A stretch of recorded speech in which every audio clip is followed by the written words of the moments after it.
Friends मैं ये start कर रहा हूँ आपका motion and straight line in M1D, जिसका आज हम लेक्चर 2 ले रहे हैं। अभी तक हमने आपको एवरेज वेलोसिटी वगैरह का कॉन्सेप्ट दिया है। अब हम उसी तरह से उन्हीं लाइंस पे आपको एक्सेलरेशन पढ़ा रहे हैं। तो एक्सेलरेशन ये सीधे मैथमेटिकल बात करते हैं।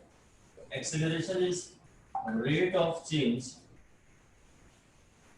Of velocity, rate of change of velocity in a delta v by delta t. Change is denoted by delta. Any change is denoted by delta. ये delta v by delta t. इसलिए acceleration को हम v2 minus v1 upon t2 minus t1 भी कह सकते हैं। और अगर ये वेक्टर क्वांटिटी है तो अच्छा होगा कि आप इसे ऐसा लिखें। ये acceleration, rate of change of velocity, rate of change of velocity.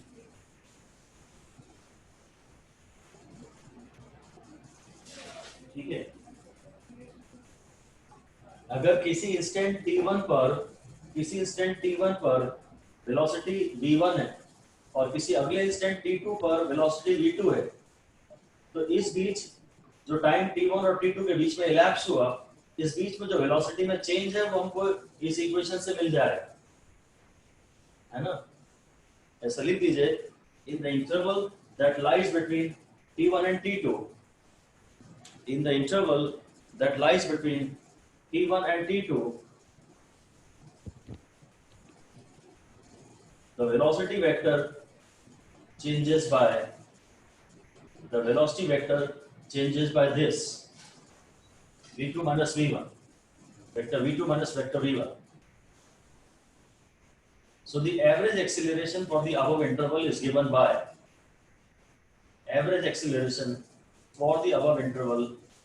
by acceleration इस तरह से दिया जाएगा। ये एवरेज एक्सेलरेशन है, इसको हम एवरेज लिख सकते हैं, और ये भी एक वेक्टर क्वांटिटी है, इसलिए इसको ऐसा लिख दीजिए।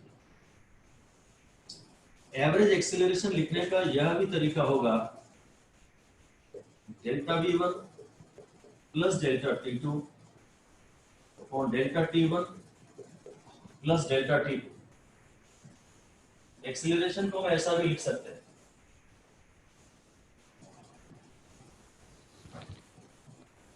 कायदे से तो वेक्टर फॉर्म में होने चाहिए, पर मैं मान ले रहा हूं कि बॉडी स्ट्रेट लाइन में जा रही है। एक्चुअली तो ये वेक्टर फॉर्म में है, एवरेज एक्सेलरेशन का वेक्टर फॉर्म है। ये दो डेफिनेशंस हैं जो थोड़ा कंफ्यूज करती हैं। कभी आप प्लस ले रहे हैं, कहीं आप माइनस ले रहे हैं।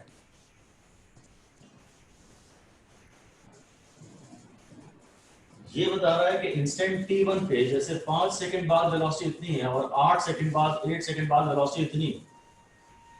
ये इंस्टेंट ऑफ टाइम, और ये कह रहा है पहले 5 सेकंड में वेलोसिटी इतने से चेंज हुई और अगले 15 सेकंड में वेलोसिटी इतने से चेंज हुई। तो total change in velocity upon the total time in which that change has occurred. Word by point numericals जब दिए जाएंगे तभी आपको बातें क्लियर होंगी। अभी कर आप यहाँ लिख सकते हैं इसके आगे, here t1 and t2 are points of time। यहाँ जो t1 and t2 वो है points of time, and v1 and v2 are velocities at those instants of time,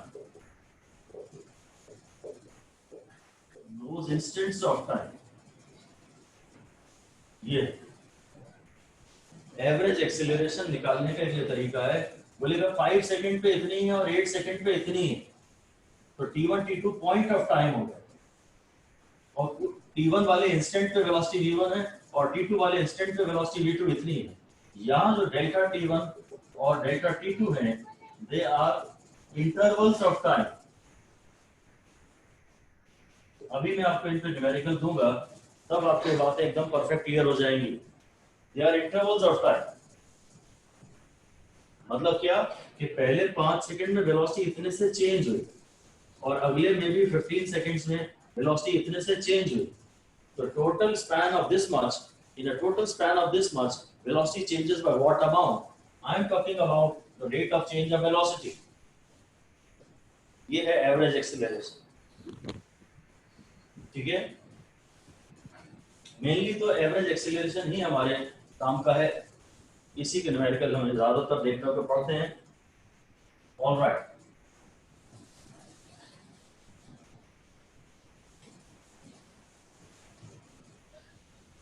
इसके बाद ऐसे ही एक लिख दीजिए हेडिंग, एक हेडिंग लिख दीजिए uniform acceleration.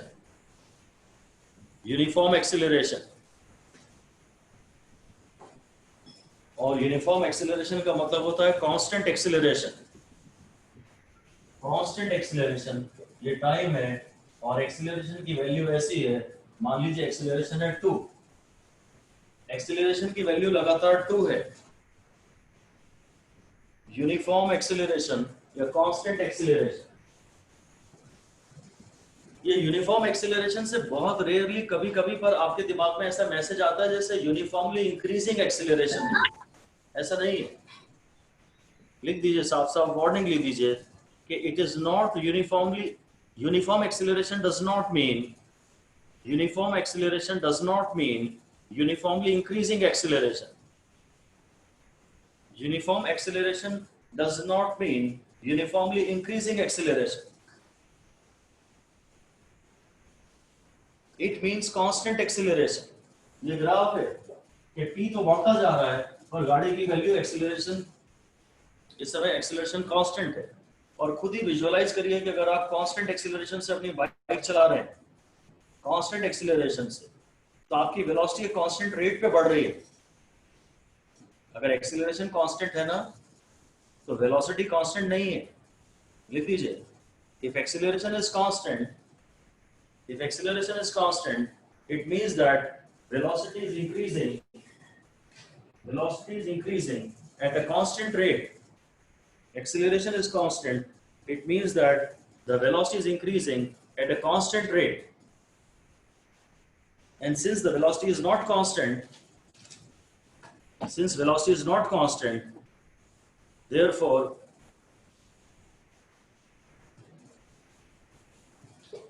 uniform acceleration motion is not uniform motion. जो यूनिफॉर्म एक्सेलरेशन का मोशन है वो यूनिफॉर्म मोशन नहीं है, वो यूनिफॉर्म मोशन नहीं है। यूनिफॉर्म मोशन का मतलब होता है जब बॉडी कांस्टेंट वेलोसिटी से चलती है, इक्वल इंटरवल ऑफ टाइम में बॉडी इक्वल डिस्प्लेसमेंट्स अंडरगो करे, तब उसे यूनिफॉर्म एक्सीलरेशन कहते हैं, तो यूनिफॉर्म मोशन कहते हैं। तो ये जो है यहाँ एक्सीलरेशन अगर कांस्टेंट है तो वेलोसिटी बढ़ती जा रही है। एक्सीलरेशन अगर कांस्टेंट है पॉजिटिव वैल्यू पे, तो वेलोसिटी बढ़ती जा रही है। आप अच्छे से विजुअलाइज करिए, इमेजिन करिए आप बहुत लंबी स्ट्रेट रोड पे गाड़ी चला रहे हैं, और आपने कार अगर चला रहे हैं तो आपने ब्रेक्स जो है एक्सीलरेटर है उस पर कांस्टेंट प्रेशर दिया हुआ है, तो फिर वेलोसिटी पर उसकी बढ़ती चली जाएगी। एक्सीलरेशन अगर कांस्टेंट है तो वेलोसिटी कांस्टेंट रेट पे बढ़ रही है। ओके, ऑलराइट, ये था कांस्टेंट एक्सीलरेशन। एक्सीलरेशन की इक्वेशन आएगी 2। फिर हेडिंग दे दीजिए वेरिएबल एक्सीलरेशन। वेरिएबल एक्सीलरेशन, और वेरिएबल एक्सीलरेशन जैसे मे बी ये एक्सीलरेशन की इक्वेशन हो सकती है 2t + 3। अगर t चेंज होगा तो एक्सीलरेशन चेंज होगा, अगर t चेंज होगा तो एक्सीलरेशन चेंज होगा। ये है 2t + 3, अगर t चेंज होगा तो एक्सीलरेशन चेंज होगा। ये वेरिएबल एक्सीलरेशन। जैसे ही मौका मिला, आपको देखा कि जगह रोड अच्छी खाली है, आपने एक्सीलरेटर पे पैर और तेज ज्यादा दबा दिया, बड़ा तेज गाड़ी ने पिकअप किया और एक्सीलरेट हो गई गाड़ी। वेरिएबल एक्सीलरेशन से हमारी गाड़ी चलती है। कभी हम फुल एक्सीलरेटर दे देते हैं, कभी थोड़ा एक्सीलरेटर कम कर देते हैं, कभी ब्रेक्स लगाते हैं। 3 चीजें हैं, कभी आप एक्सीलरेशन बढ़ाते हैं अगर बाइक चला रहे हैं तो, कभी आप एक्सीलरेशन कम करते हैं, और कभी ब्रेक्स लगाते हैं। तो आप तो गाड़ी वेरिएबल एक्सीलरेशन से ही चलाते हैं। ठीक है, एवरेज एक्सीलरेशन क्या था वो मैं आपको पढ़ा ही चुका। चलिए फिर से हेडिंग दे दीजिए एवरेज एक्सीलरेशन, और फिर से ये वापस लिख दीजिए delta v1 plus delta v2 upon delta t1 plus delta t2 average acceleration, या फिर एवरेज एक्सीलरेशन का मीन एक्सीलरेशन को इस तरह भी लिखते हैं, वेक्टर v2 माइनस वेक्टर मतलब delta v by delta t है, ये rate of change of velocity है ये, तो ये vector v2 minus vector v1 upon t2 minus t1 और टाइम स्केलर, वेलोसिटी वेक्टर है और टाइम स्केलर, ये मैं पूरा आपसे डिस्कस कर ही चुका हूँ, और मेनली न्यूमेरिकल भी इन्हीं पे बनेंगे। जब इंस्टेंट t1 पे वेलोसिटी आपकी v1 है और इस इंस्टेंट पे वेलोसिटी आपकी v2 है, और ये बता रहा है इंटरवल t1 में वेलोसिटी इतने से चेंज हो गई और इंटरवल t2 में वेलोसिटी इतने से चेंज हो गई, हमें तो टोटल चेंज इन वेलोसिटी चाहिए ओवर टोटल टाइम, ये एवरेज एक्सीलरेशन है। और फिर हम लास्ट लिख देते हैं, अगली हेडिंग है instantaneous acceleration, instantaneous acceleration at a particular point of time,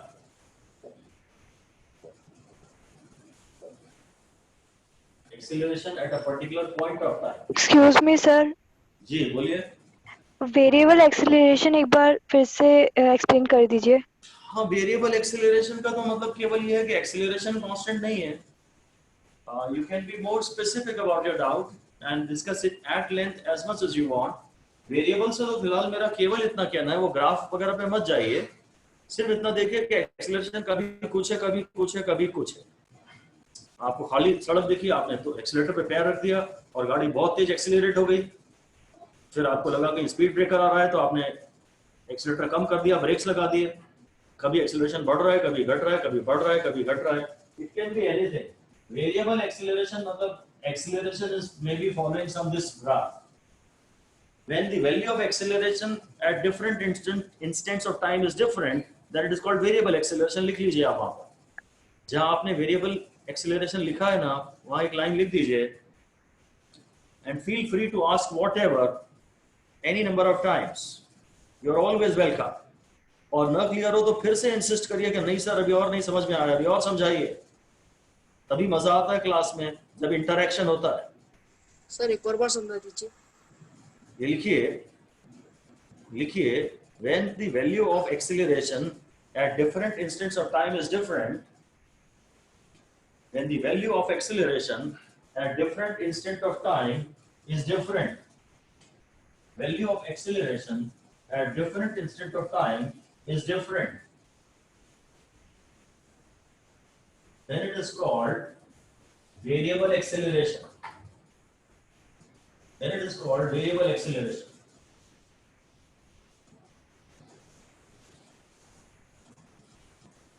ठीक है,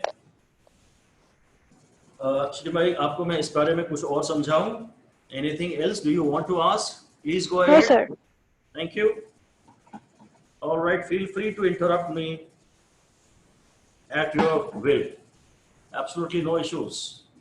जिस उस पॉइंट को वहीं क्लियर करते चलिए, जैसे ही कोई भी डाउट आता है तो।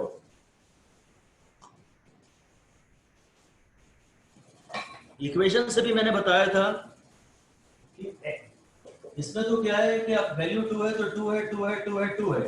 अगर एक्सीलरेशन की वैल्यू 2t+3 है तो अगर t1 है तो a की वैल्यू अलग आएगी, t2 है तो a की वैल्यू अलग आएगी, t4 है तो a की वैल्यू अलग आएगी। यहाँ acceleration is not changing with time, but here इसको ऐसा बोलते हैं, a की इक्वेशन में जो t आ रहा है ना, अगर a की इक्वेशन में t आ रहा है तो बोलते हैं a is a function of time, और t चेंज होगा तो a चेंज होगा। तो ये कांस्टेंट एक्सीलरेशन की इक्वेशन है, ये वेरिएबल एक्सीलरेशन की इक्वेशन है। कुछ काम की बात समझने लायक थी तो यही थी कि t चेंज होगा तो a की वैल्यू चेंज होगी। So this equation represents constant acceleration and this equation represents variable acceleration. वो वेरिएबल एक्सीलरेशन की इक्वेशन ये भी हो सकती है, बस इसको बोलते हैं a ऐसा t, a is a function of time, a may be any function of time. If a की इक्वेशन में कहीं भी t आ रहा है तो बोलते हैं a is a function of time, and as t changes a will change. तो वेरिएबल इक्वेशन में, वेरिएबल एक्सीलरेशन में उसकी इक्वेशन जरूर थोड़ी ध्यान देने लायक थी, और एक ही बात समझनी थी कि अगर इक्वेशन में टी का टर्म नहीं आ रहा तो एक्सेलरेशन वेरी नहीं हो रहा। अच्छा सपोज एक ही इक्वेशन होती 2x, एक ही वैल्यू होती एक जगह 2t, ये x है डिस्प्लेसमेंट, ठीक है। तो ये वेरिएबल, ये 2t वाला वेरिएबल एक्सेलरेशन है कि नहीं है? Yes sir. 2t वाला वेरिएबल Yes, sir. एक्सेलरेशन है क्योंकि t चेंज हो रहा है तो एक ही वैल्यू चेंज हो रही है। ये 2x वाला वेरिएबल एक्सेलरेशन है कि नहीं है? Yes sir. ये भी वेरिएबल एक्सेलरेशन है क्योंकि x की वैल्यू चेंज हो रही है। अब उसने एक ही इक्वेशन x के टर्म्स में दे दी। अगर पोजीशन चेंज हो रही है, आप जब यहाँ हो, तब जब आपने ज्यादा नहीं चला है तो मे बी आपका एक्सेलरेशन कम है, और जब आप ज्यादा चल लोगे तो आपका एक्सेलरेशन बढ़ जाएगा। या हम बोलते हैं a is a function of x. As x changes, the position changes, a changes. Here a is a function of t. This is also an expression of variable acceleration, and this is also an expression of variable acceleration. Here a has been expressed as the function of x, and here a has been expressed in terms of t. ये भी variable acceleration है, ये भी variable acceleration है। ये acceleration है a as a function of x, क्योंकि x change होता है तो a चेंज होता है। हम कुछ भी कर सकते हैं, इट्स अप टू अस। हम कभी एक्सेलरेशन को x के टर्म्स में एक्सप्रेस कर सकते हैं और कभी एक्सेलरेशन को t के टर्म्स में एक्सप्रेस कर सकते हैं। तो एक डाउट पूछने से और चार नई चीजें सामने आती हैं। ये बातें हमने पहले डिस्कस नहीं की थी, पर आपने डाउट पूछा तो और एक्स्ट्रा बातें सामने आ गई। तो जितना ज्यादा आप पूछेंगे उतना इंटरेक्शन बढ़ेगा। ओके, ये था वेरिएबल एक्सेलरेशन। और फिर मैं आपको पढ़ा रहा था instantaneous acceleration at a particular instant of time. जो एवरेज एक्सेलरेशन था वो actually delta x by delta t था, और जो इंस्टेंटेनियस एक्सेलरेशन होता है वो dx बाय dt होता है। ठीक है, इसको आज मैं बेटर समझाऊंगा। इसे आज मैं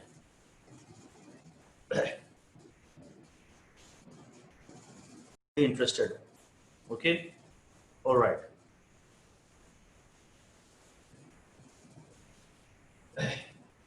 तो dx by dt है instantaneous acceleration. Sorry, dv by dt, गलत, दोनों ही गलत हो गए। जो एवरेज एक्सेलरेशन है वो delta v by delta t है, और जो इंस्टेंटेनियस एक्सेलरेशन है वो dv by dt, वो rate of change of velocity है ना। जो एवरेज वेलोसिटी थी वो dx by dt, वो delta x by delta t थी, और जो इंस्टेंटेनियस वेलोसिटी वो dx by dt।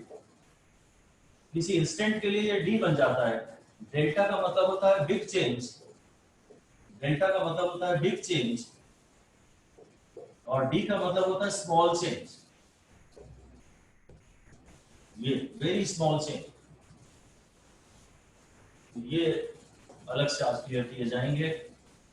All right, ये अभी मैं जरा इसकी यूनिट देख लूं, इसकी एक्सेलरेशन की यूनिट, यूनिट ऑफ एक्सेलरेशन ये delta v by delta t है, और चेंज इन वेलोसिटी की भी वही यूनिट है जो वेलोसिटी की है, मीटर पर सेकंड, और ये टाइम है सेकंड। तो मैं इसको ऐसा मैं मीटर पर सेकंड स्क्वायर बोल तो सकता हूँ। ये सेकंड और सेकंड मिलके ये सेकंड स्क्वायर होगा। ये एक्सेलरेशन की यूनिट है। ठीक है, इसके डायमेंशंस है। अगर आपको एक्सेलरेशन के डायमेंशंस चाहिए तो इसका मास का जो टर्म आ नहीं रहा, ये m मास का नहीं है, ये लेंथ का है, m0 l1 t - 2, ये एक्सेलरेशन की डायमेंशंस है। और हाँ, ये वेक्टर क्वांटिटी है क्योंकि वेलोसिटी पे डिपेंड करता है, और वेलोसिटी एक वेक्टर क्वांटिटी है। Acceleration vector quantity. मैं इसका एक्चुअल मीनिंग थोड़ा समझने की कोशिश करें तो अच्छा है। मीनिंग ऑफ एक्सेलरेशन, डेफिनेशन तो हमने पढ़ ली, यहां देखते हैं, इसको देखते हैं, इसको नहीं देखते, इसको देखते हैं, इसको देखते रहिए। और ये लिखिए, if after travelling for 1 second velocity of a body changes by 2 meter per second। 1 second तक चल लेने के बाद वेलोसिटी इतने से चेंज हो गई, then a is equal to 2 meter per second square। ये है एक्सेलरेशन। आप अगर कांस्टेंट एक्सेलरेशन से चल रहे हैं, आपने गाड़ी का एक्सीलरेटर कांस्टेंट दिया हुआ है, तो 1 सेकंड से चल लेने के बाद आपकी वेलोसिटी जिस अमाउंट से चेंज हो जाती है, वेलोसिटी में जो चेंज है, वेलोसिटी में जो चेंज है, उस चेंज को हम लोग एक्सेलरेशन कहते हैं। If after traveling for 1 second, the velocity of a body changes by 2 meter per second, then A is equal to 2 meter per second square. इस अंडरस्टैंडिंग पर ही बेस में आपसे एक क्वेश्चन पूछ लेता हूँ। इस अंडरस्टैंडिंग को पूरा दिमाग में बैठाना अच्छा रहेगा। कभी कभी क्वेश्चंस आपके ओरली सॉल्व हो सकते हैं। एक क्वेश्चन ये है कि eight t is equal to 0, velocity of a body is equal to u. After t seconds,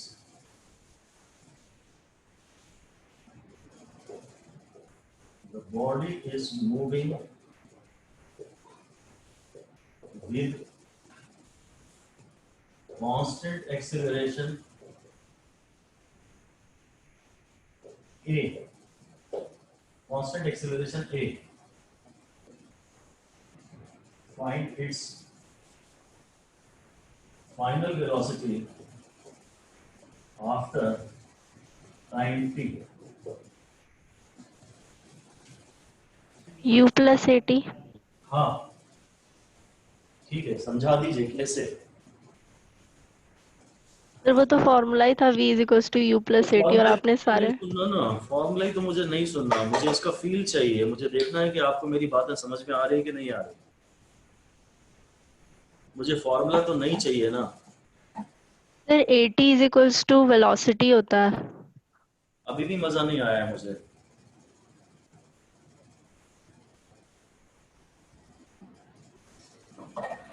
पिछला पुराना आप बहुत ज्यादा से ज्यादा चीजें भुला दें तो ज्यादा अच्छा। अगर आपको कुछ भी नहीं आता हो ना, आपने पिछली क्लासों में कुछ भी ना पढ़ा हो तो सबसे अच्छा है। कुछ आता ही ना हो तो ज्यादा अच्छा है। शायद हम सब जीरो से अपने हिसाब से एस्टैब्लिश डेवलप कर लेंगे आपको पूरा का पूरा। बस हाँ, अब आपको बहुत ज्यादा मेहनत करनी पड़ेगी। ये नहीं कि आपने खाली नोट्स लिखे और आपका काम हो गया। आपको जीरो आता हो या पिछली क्लासों का ना आता हो तो ज्यादा अच्छा है। प्रॉब्लम आती है 10th में 95% लेके आप बैठ जाते हैं और उसके बाद आपका कॉन्फिडेंस कुछ तो भी रहता है और वो सारी प्रॉब्लम क्रिएट करा देता है। अभी आपको सिंसियरली बहुत मेहनत करनी होगी। अभी तक का लेवल 0 है तो कोई फर्क नहीं पड़ता, बल्कि मेरे लिए अच्छा है। हाँ, फ्रैंकली पूछते रहिएगा, फ्रैंकली पूछते रहिएगा। बिल्कुल भी ना आता हो, 10th तक आपने अनपढ़ हो, गवार हो, 10th पास भी नहीं हो आप, तो भी फर्क नहीं पड़ता, बहुत अच्छे से सीख जाओगे। अब आपको इन्वॉल्व होना पड़ेगा और 10-12 घंटे डेली पढ़ना पड़ेगा, और उसके बिना कोई चारा नहीं है और कोई फायदा भी नहीं है। कोई फायदा भी नहीं है। अगर आप 10 से 12 घंटे नहीं पढ़ते तो क्लासेस ज्वाइन करने का कोई फायदा नहीं, कोई भी फायदा नहीं। Sir Anyway, may I explain? हाँ May I explain? हाँ, please go ahead. Sir, as you told that vector v2 minus vector v1 upon t2 minus t1, ठीक I है, applied that only. Got your point, I got your point. मुझे वो explanation भी अभी नहीं चाहिए। मेरी बात आप गौर से सुनिए। जो मैं समझाना चाह रहा हूँ वो देखिए। मैथमेटिकली आप उसे सही कर रही हैं Nishita, you are absolutely right. But मैं क्या कहना चाह रहा हूँ ये बात ध्यान से सुनिए। मैंने कहा था 1 सेकंड चलने के बाद जो वेलोसिटी में चेंज होता है उसको एक्सेलरेशन कहते हैं। तो 1 सेकंड बाद अभी वेलोसिटी में a का चेंज हो जाएगा और t सेकंड तक चल लेने के बाद वेलोसिटी में at का चेंज हो जाएगा। इनिशियल वेलोसिटी है u और उसमें at का चेंज हो गया और वो चेंज है बढ़ने का। एक्सेलरेशन से अगर कोई बॉडी चलती है तो वेलोसिटी बढ़ती है। So in 1 second the change is v. So in t seconds the change, in 1 second the change is a. So in t seconds the change is at. And final is equal to initial plus change. ये सुनना था मुझे। Derivations तो हम कर ही लेंगे। ये theory का थोड़ा फील अगर आप रख लें तो अच्छा है, कहीं थोड़ा बहुत एडिशनल हेल्प दे सकता है, वरना हाँ ज्यादा काम के तो वो फॉर्मूले ही हैं। डेरिवेशन इतने इंपॉर्टेंट इस समय इनके नहीं होते हैं। ठीक है, आप लिख लीजिए। पहले तो ये लिख लीजिए, if a body is moving with positive acceleration, if a body is moving with positive acceleration, its velocity goes on increasing. Positive acceleration, its velocity goes on increasing. एक बार फिर आगे ये लिख दीजिए, if acceleration is a, it means that if acceleration is a, it means that after traveling for 1 second, the velocity changes by a. After moving for 1 second, the velocity changes by a.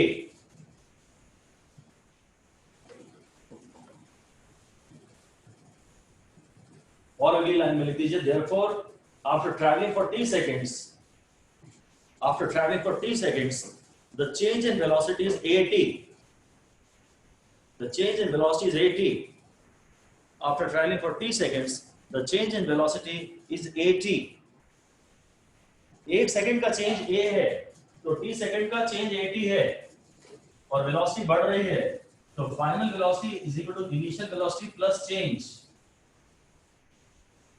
Initial velocity ये थी और t second का change at होता है, ये मैं जानना चाह रहा था। बस मुझे ये सिखाना था आपको। It is certainly not very important, ये फॉर्मूला आपको पता ही है और आप इसे बहुत अच्छे से समय आने पे यूज कर लेते हैं, but I wanted to give you the feel that what happens when a body is moving with acceleration. अगर एक्सीलरेशन 5 है तो 1 सेकंड तक चलने के बाद वेलोसिटी में चेंज 5 का आ जाए। अगर अभी वेलोसिटी 10 थी तो 1 सेकंड बाद वेलोसिटी 15 होगी और 1 सेकंड बाद वेलोसिटी 20 होगी और 1 सेकंड बाद वेलोसिटी 25 होगी। अगर बॉडी कांस्टेंट एक्सीलरेशन से चल रही है तो उसकी वेलोसिटी कांस्टेंट रेट पे बढ़ती जा रही है। ये समझाना था मुझे। 1 सेकंड का चेंज इज कॉल्ड, 1 सेकंड में जो चेंज इन वेलोसिटी होता है that is called acceleration.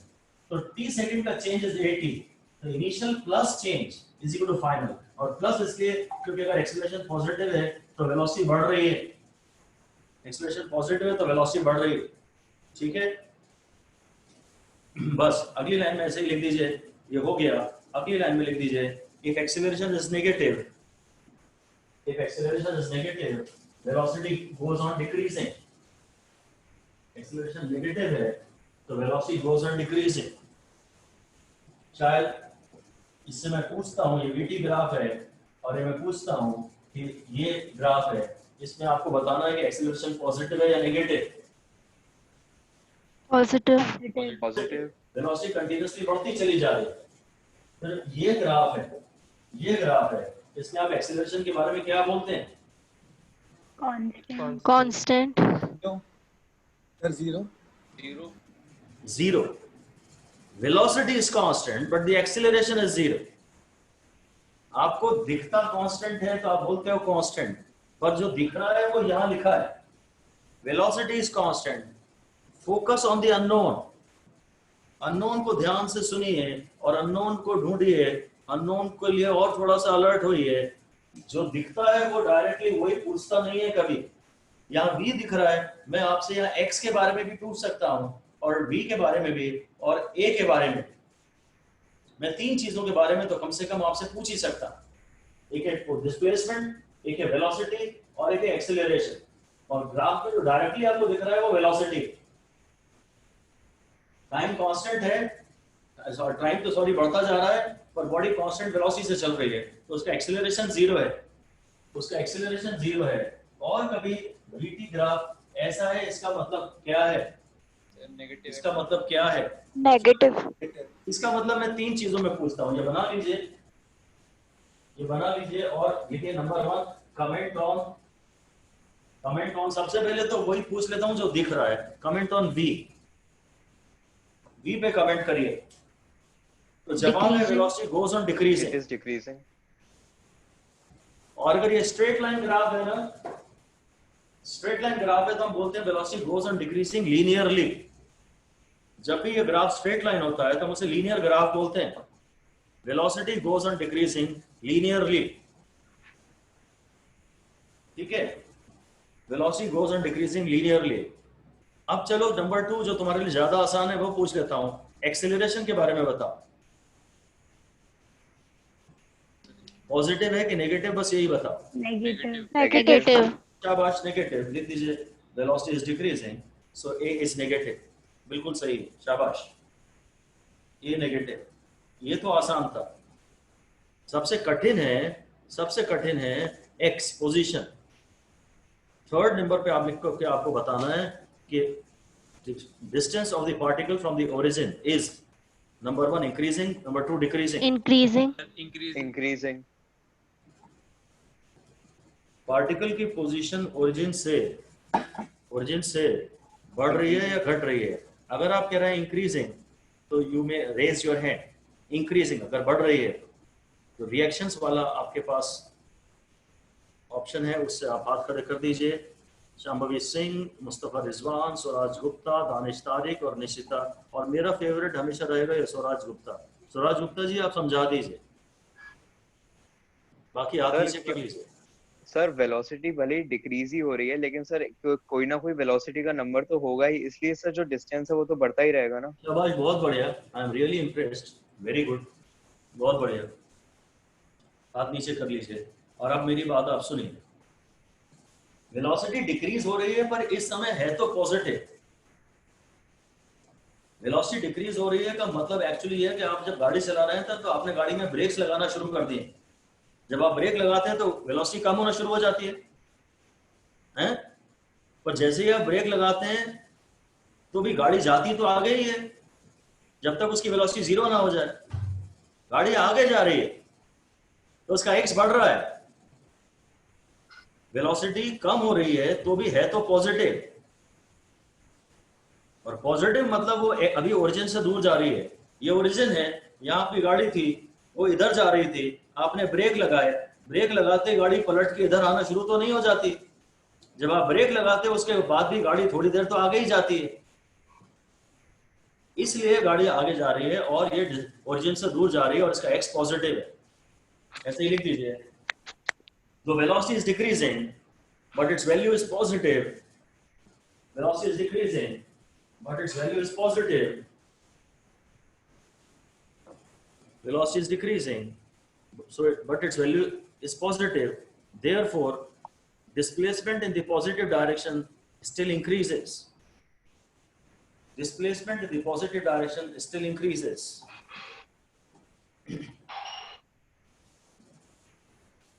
The particle, yes, लिख दीजिए, even after application of brakes, the particle continues to move in forward direction. The particle continues to move in forward direction.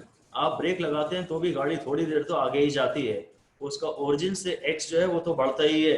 जी निशिता बोलिए।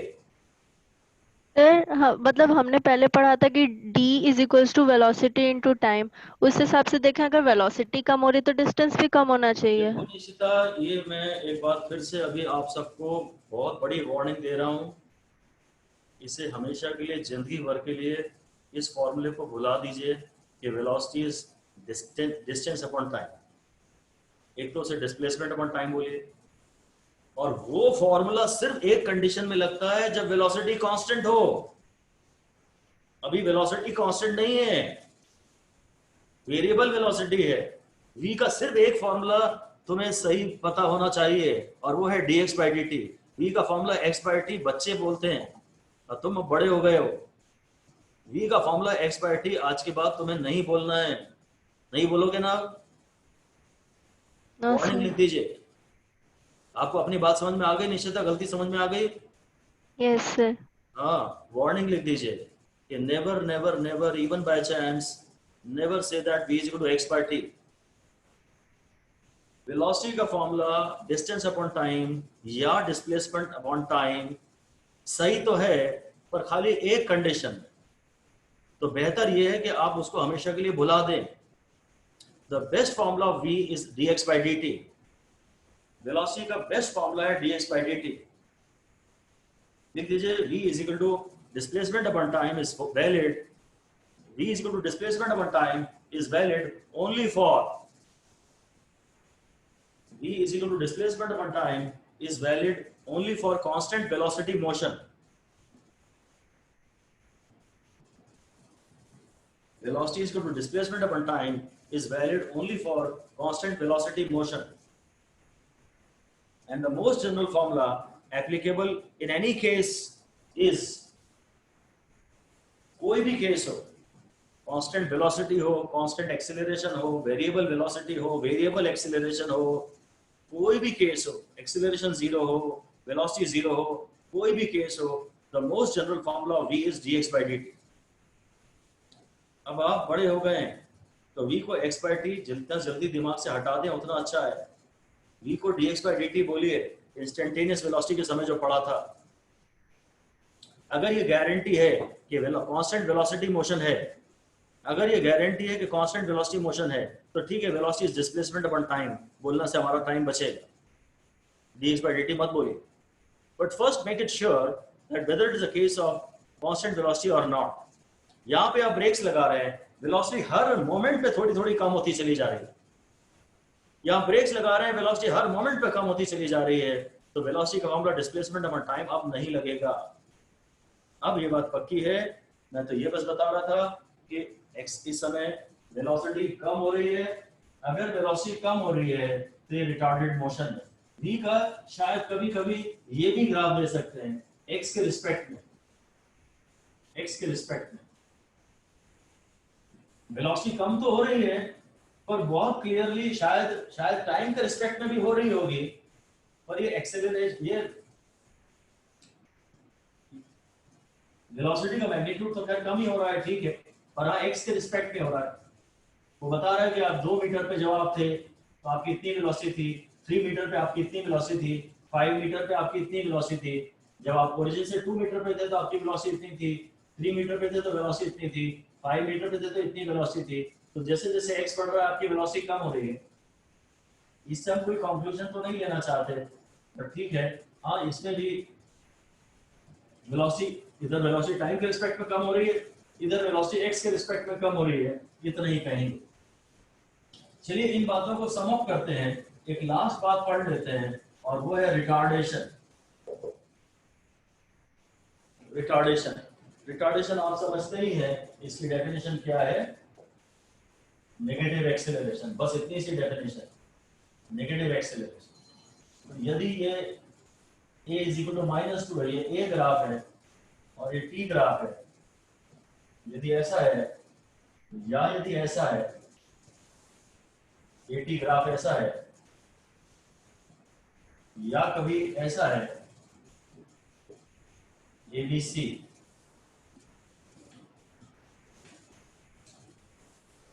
तो यहाँ तो acceleration negative value पे constant है, हाँ ये रिटार्डेशन है. एक्सेलरेशन नेगेटिव वैल्यू पे कांस्टेंट है, हाँ ये रिटार्डेशन है. यहाँ पे भी एक्सेलरेशन जहां तक भी दिखाया है वहां तक नेगेटिव. अब मुझे नहीं पता कि वो बढ़ रहा है कि घट रहा है, मैं ज्यादा दिमाग नहीं लगाना चाहता, बट एक्सेलरेशन नेगेटिव है, so this also represents retardation. This also represents retardation. और यहाँ पर जरूर आप कुछ कहना चाहते हैं तो बता दीजिए. What do you want to say about graph third? कब This is acceleration not है? the case of acceleration, retardation. हाँ, This is not the case of retardation, but acceleration. Actually क्या है, A to B इसकी acceleration की value negative है. A to B इसके acceleration की वैल्यू नेगेटिव, इसलिए A to B तो जर्नी डेफिनेटली रिटार्डेड है ही है एज पर दैट डेफिनेशन. हाँ, इट नीड्स बेटर डिस्कशन, वो मैं समय आने पे करूंगा, अभी नहीं करूंगा, बट आप अभी इतना लिख दीजिए. From A to B the value of acceleration is negative. From A to B the value of acceleration is negative. So from A to B the motion is retarded. From A to B the motion is retarded. And from B to C the value of acceleration is positive. B to C the value of acceleration is positive, and therefore the journey from B to C is with acceleration. B to C की journey है वो acceleration की है. हाँ, उसमें काफी discussion मांगता है, वो मैं आपसे समय आने पे करूंगा, अभी नहीं करूंगा.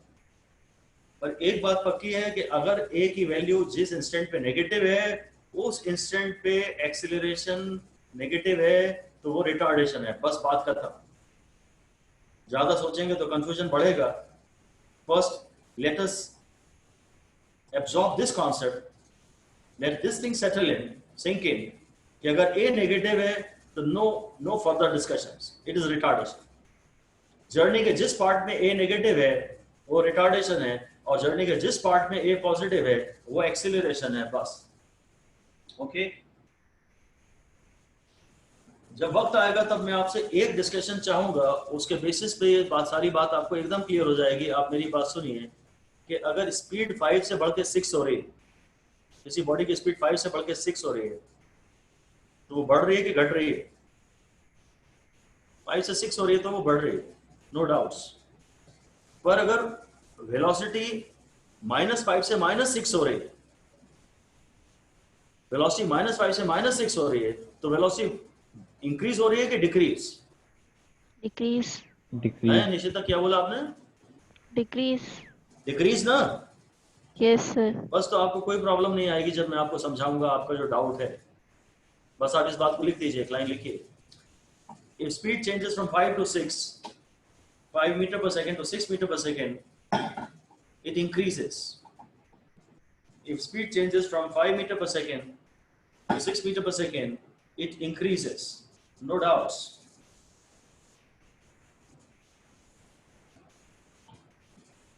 But if velocity changes from -5 to -6, velocity changes from -5 to -6, it decreases. इस पे स्टार लगा दीजिए, it decreases. ये इंपॉर्टेंट हो गई बात, it decreases। ये काम आएगा, वक्त आने पे आपको ये काम आएगा, ठीक है? अब तो आप बस ये लिख दीजिए क्लास बात कि difference between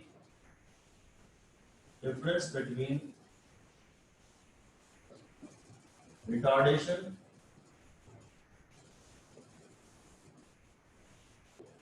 and decreasing acceleration.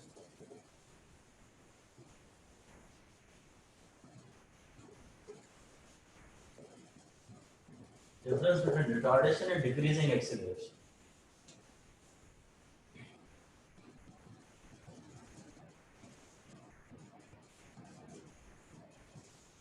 तो रिटार्डेशन का मतलब है गाड़ी में ब्रेक्स लगाना।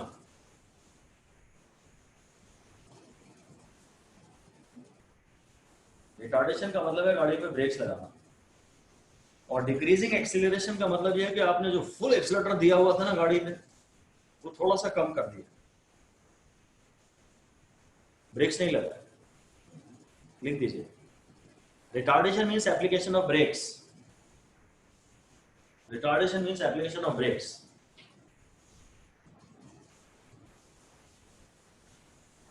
And thus, when motion of a body is retarded, इसे हाईलाइट करना है जो मैं आपको कह रहा हूं, कैप्स में लिख दीजिए। Thus, when motion of a body is retarded, बड़ी इंपॉर्टेंट बात कह रहा हूं, हाईलाइट कर दीजिए, 4 स्टार लगा दीजिए और लिखिए velocity at an instant is less than that at velocity at an instant is less than that at previous instant. Velocity at an instant is less than that at previous instant. Velocity at an instant is less than that at previous instant.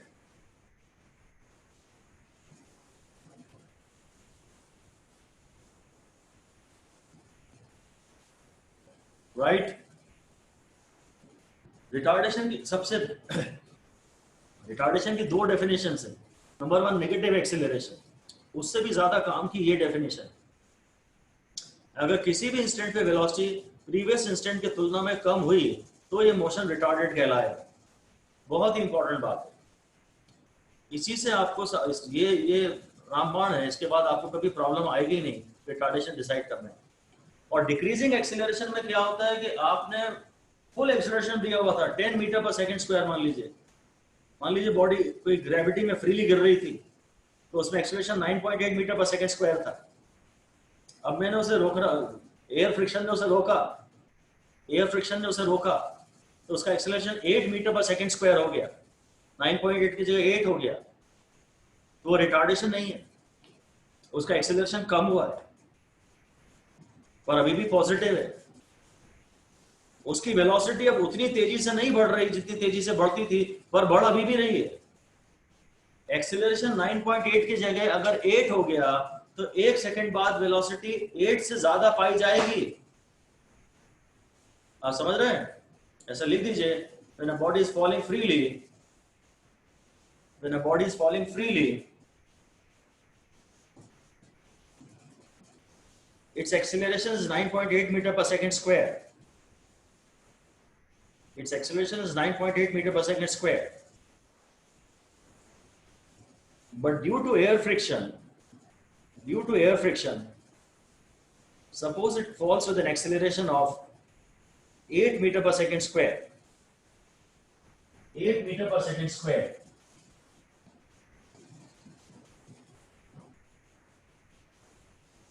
In that case, we cannot say that the body is falling with retardation. In that case, we cannot say that the body is falling with retardation.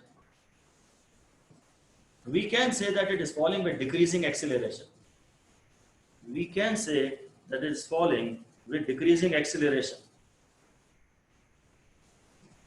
आई बात समझ में? अगर acceleration 8 है तो अभी जो भी velocity है 1 सेकेंड बाद मेरी वेलोसिटी उससे 8 ज्यादा होगी। और रिटार्डेशन की तो डेफिनेशन ये कहती है कि अगर किसी भी इंस्टेंट पे वेलोसिटी प्रीवियस इंस्टेंट की तुलना में कम हो जाए, अगर इस बॉडी को आप किसी रोप से बांध दें, आपने इसको रोप से बांधा तो हुआ है बॉडी को, पर पहले छोड़ दी थी, बहुत लंबी रोप थी और आपने उस ऑब्जेक्ट को छोड़ दिया था फ्रीली। पर अगर अब आप अपने रोप को पकड़ के टाइट कर लिया और ऊपर खींचा, तब इसकी वेलोसिटी कम होगी, वो रिटार्डेशन होगा। एक है डिक्रीजिंग एक्सीलरेशन और एक है रिटार्डेशन। ऐसे बहुत इंपॉर्टेंट तो नहीं है ये डिस्कशन भी एग्जाम ओरिएंटेशन से, एग्जाम के पॉइंट ऑफ व्यू से ये डिस्कशंस भी बहुत इंपॉर्टेंट नहीं है, पर क्लियर हो तो बहुत अच्छा है। सर हाँ अरे बोलिए। सर जैसे आपने एक्सेलरेशन में वीटी ग्राफ बनवाया था वो जो नीचे की तरफ जा रहा था, हाँ तो जैसे अगर वो नेगेटिव एक्सिस में चला गया तो उसे रिटार्डेशन कहेंगे? ये वाला वीटी ग्राफ, ये यस सर। बेटा ये तो पूरा ही रिटार्डेशन है, ये तो यहाँ भी रिटार्डेशन है, क्योंकि यहाँ पे तो वेलोसिटी अभी भी इस इंस्टेंट पे वेलोसिटी, बाद वाले इंस्टेंट पे वेलोसिटी इस इंस्टेंट पर वेलोसिटी के कंपैरिजन में कम है ना भाई। ये सब मैं अभी बहुत सिस्टमैटिकली आपको पढ़ाऊंगा बहुत अच्छे से अगली क्लास में, बहुत ज्यादा क्लियर हो जाएंगी ये चीजें, इसीलिए ये डेफिनेशंस दिमाग में बैठ जाए। ये तो भाई साहब यहाँ भी रिटार्डेशन है और यहाँ भी रिटार्डेशन, यहाँ वेलोसिटी साहब 5 4 3 2 1 0 हो गई और ये -1 -2 -3 हो गई, -2 से -3 हो गई। मैं आपसे कहलवा चुका हूँ कि वेलोसिटी कम हो। This journey is continuously retarded, my dear, because velocity at each instant is less than that at previous instant. मैं कहलवा चुका हूँ आपसे कि -3 is less than -2। यहाँ भी मैं कह रहा हूँ कि as time passes by, velocity goes on decreasing. This journey is continuously retarded.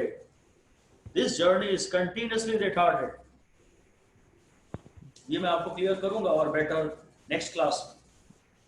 Okay sir. Okay alright.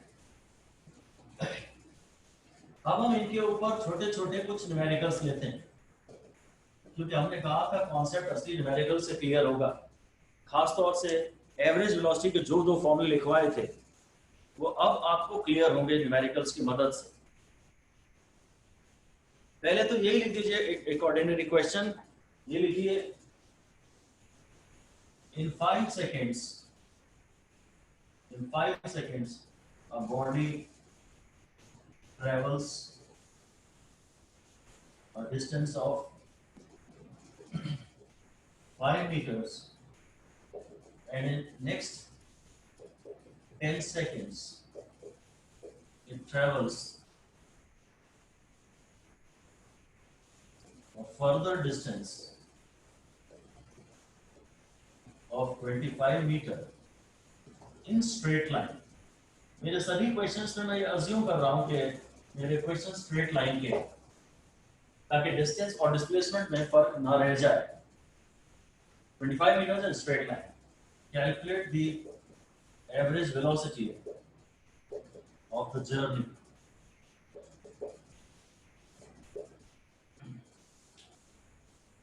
पहले 5 सेकंड में बॉडी में डिस्प्लेसमेंट 5 मीटर का है और अगले 10 सेकंड में इसमें डिस्प्लेसमेंट 25 मीटर का है. एवरेज वेलोसिटी आपको निकालनी है.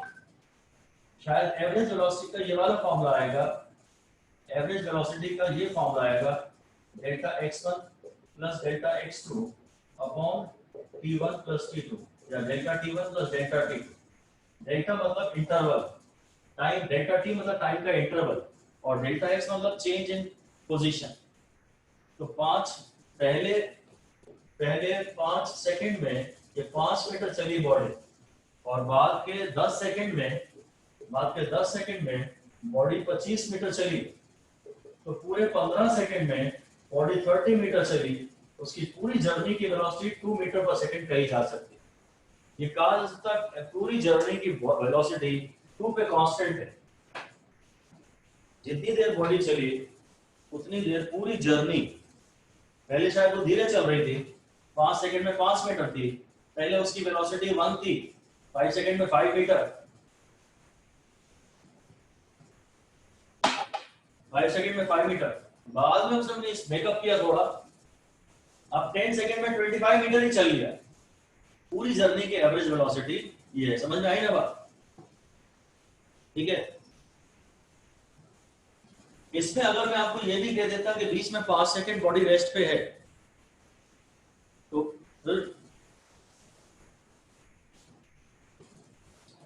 टाइम तो हम पूरा ही लेते हैं, पर डिस्टेंस में ऊपर कोई चेंज नहीं आता क्योंकि बॉडी रेस्ट पे है. तो ऐसा लिख दीजिए. क्वेश्चन के थ्रू चलिए, क्वेश्चन के थ्रू बात करते हैं, क्वेश्चन के थ्रू बात कर लेते हैं. तो लिख दीजिए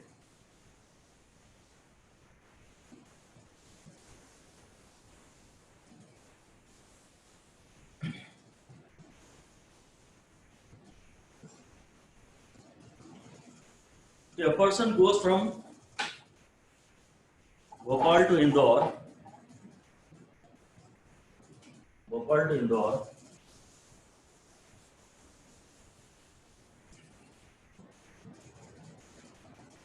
covering a distance of 200 kilometer,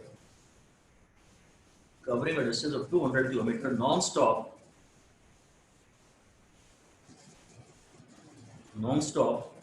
in 2 hours. Non-stop लिख लीजिए. Non-stop with a speed of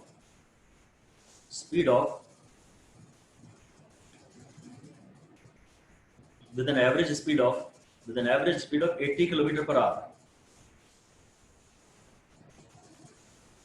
Non-stop जब गया है, डिस्टेंस 200 किलोमीटर है, उसकी average speed 80 kilometre per hour. मैंने टाइम पहले बीच में जो लिखा था वो नहीं है कुछ, यही डेटा मैंने दिया है. क्या डेटा दिया है? कि जो डिस्टेंस है वो 200 किलोमीटर है और जो टाइम लग रहा है वो मैंने बोला कितना, 2 आवर्स नॉन स्टॉप. नहीं, टाइम कुछ नहीं दिया, सॉरी. एवरेज स्पीड दी. जो एवरेज स्पीड है ये डिस्टेंस है और जो स्पीड है वो मैंने बोला 80 kilometre per hour, 80 kilometre per hour है. ठीक है. अब अगला है पार्ट इसमें कि if in the next time या on way back the person maintains the same constant speed, same average speed,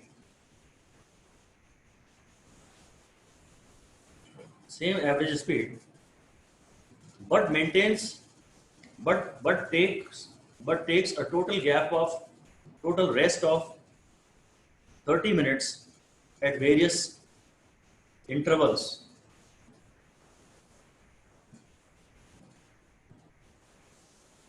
ठीक है,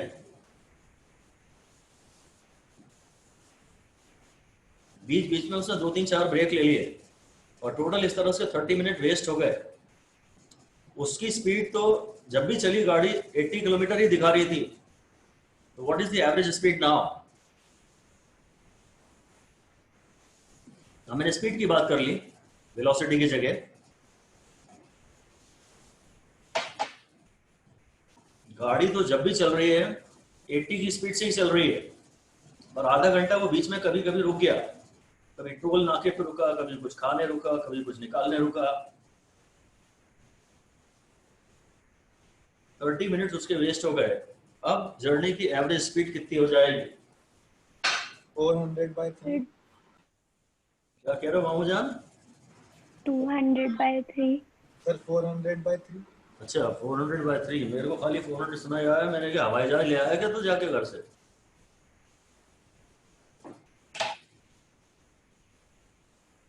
हाँ ठीक है। अब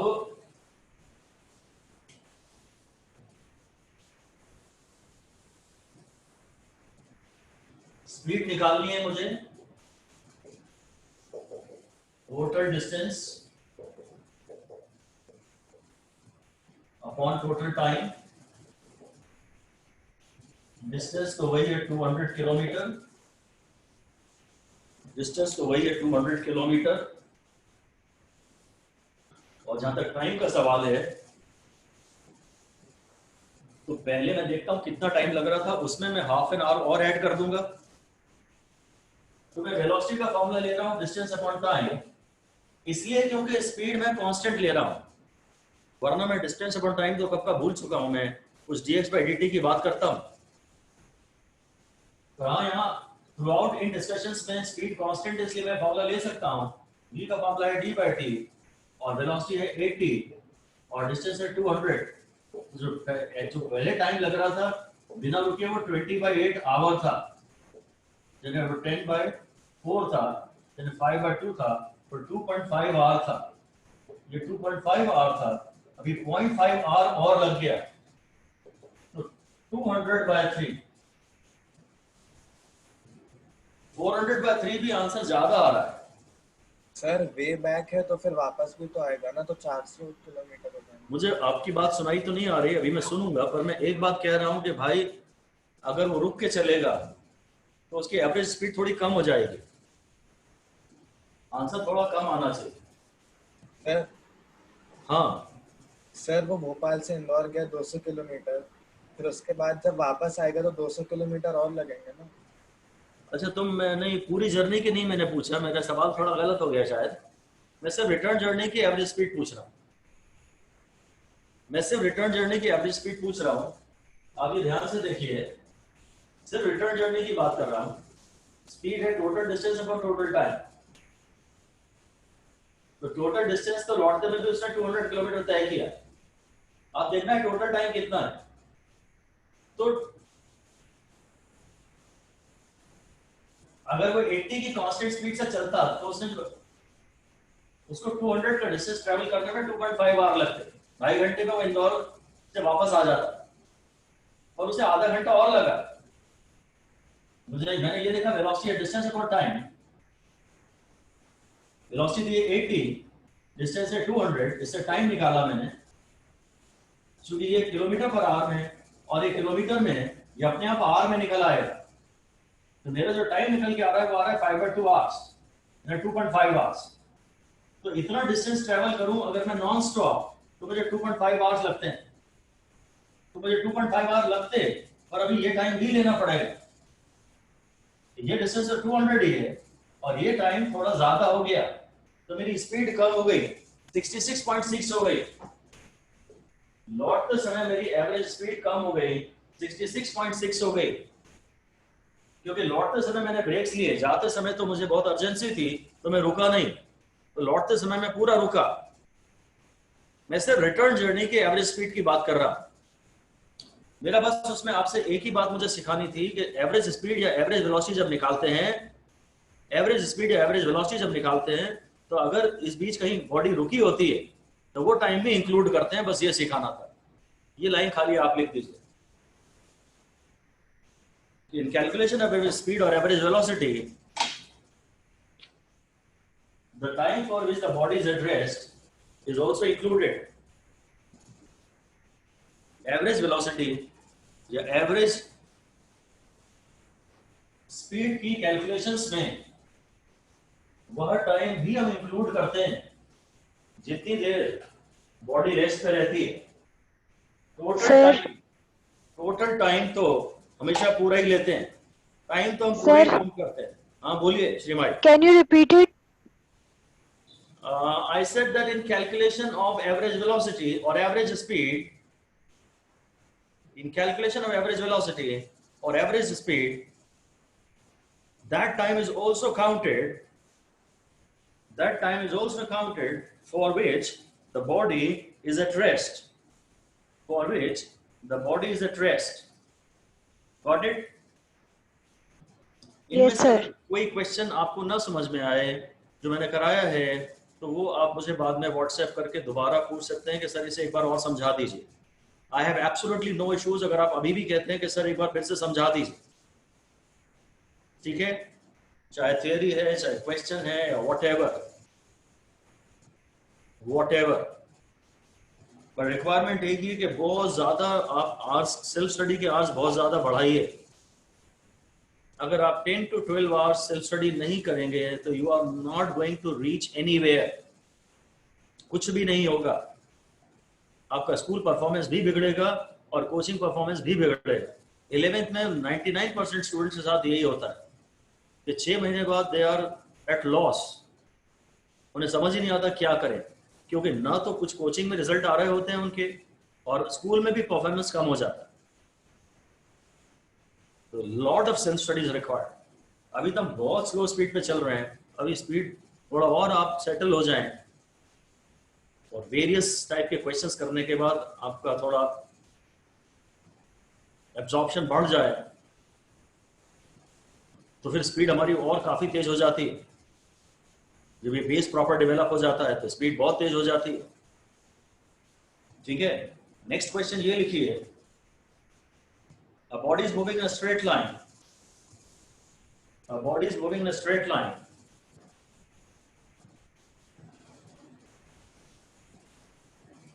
it is observed that at t is equal to 2 seconds, at t is equal to 2 seconds, the velocity of the body is 10 meter per second, and at t is equal to 8 seconds, the velocity of the body is 90 meter per second.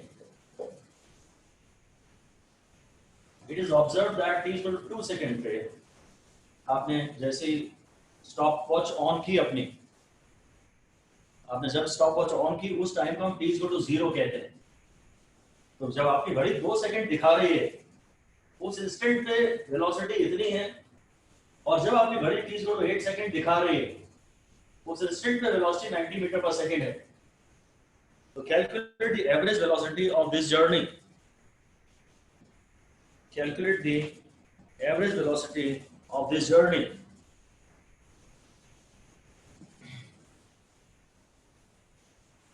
अब ये formula काम आएगा, acceleration is v2 minus v1 upon t2 minus t1।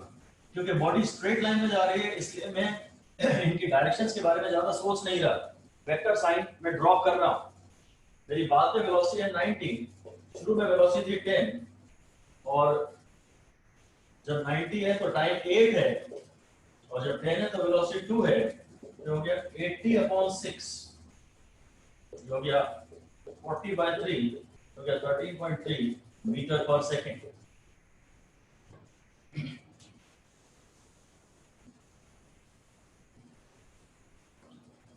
t is equal to 2 के instant पे, इस instant पर velocity इतनी है, एग्जैक्टली इतनी है, प्रिसाइसली इतनी है, और जब मेरी घड़ी में 8 सेकंड बजे हुए हैं एग्जैक्टली उस इंस्टेंट पे वेलोसिटी इतनी है। मैं ये फॉर्मूले देख रहा था तो मुझे बड़ी दिक्कत आ रही थी शायद शुरू में, और सवाल देखने में प्रॉब्लम शायद उतनी नहीं लग रही होगी जितना आपको यहाँ पर आप लॉस्ट फील कर रहे होगे। मैंने दो टाइप के आपको सवाल कराए हैं। एक बार ये क्या हो गया, मैंने एक्सीलरेशन मांगी है, ये एक्सीलरेशन वाला सवाल हो गया, delta v by delta t metre पर सेकेंड स्क्वायर हो गया।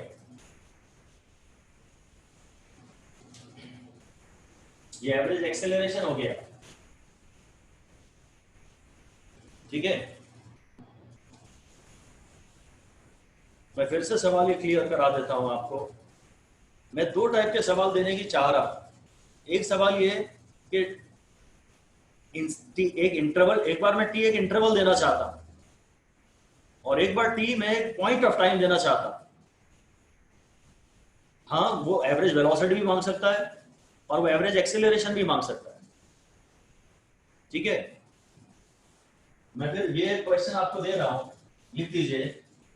इन फर्स्ट 2 seconds